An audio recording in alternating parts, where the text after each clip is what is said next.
Why are we here today? We're helping early career researchers in philosophy navigate the new and changing research landscape and to be able to take opportunities within it. We're teaching them about the grant opportunities available, how to apply for jobs, how to write their narrative CV. We're equipping them to be the next generation of researchers.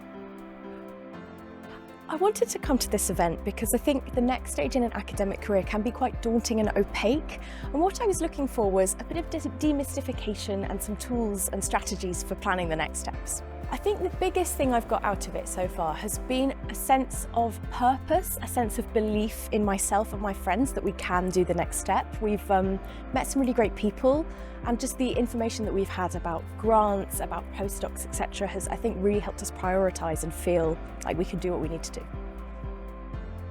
My favourite part of the day has been the session on the narrative CV, because it's one of those things that I've read about how to do, translating that abstract know-how into sort of a concrete can-do and getting those practical tips today really helped. The question is, where are you going in the long run?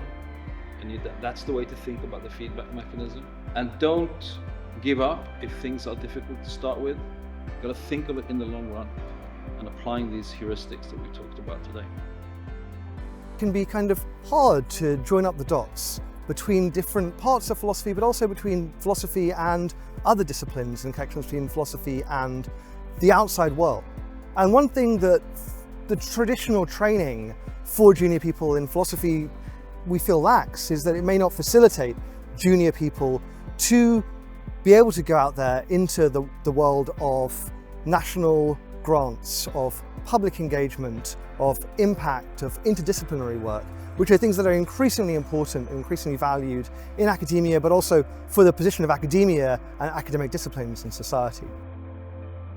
I'm right now a final stage PhD student working in both law and philosophy, and it has been quite a stressing or even traumatized experience for the job seeking. So I really appreciate got this opportunity to listen to some insiders about those strategic suggestions from the application for the postdoc and also the grants and even for the long-term job seeking endeavor. Having just finished the PhD, world of academia seems quite opaque and Byzantine. And kind of while you've got people in the institution who know things that are going on, a lot of them maybe haven't hired for quite a while. And so I was kind of hoping for some fresh insights into kind of how to approach that, what's changing about how you need to apply for jobs. And I think the main thing that I've got out of it is how to use all of the experience you have and all of the things that you achieve through your studies in order to kind of present and sell yourself on the job market and also to grant funders.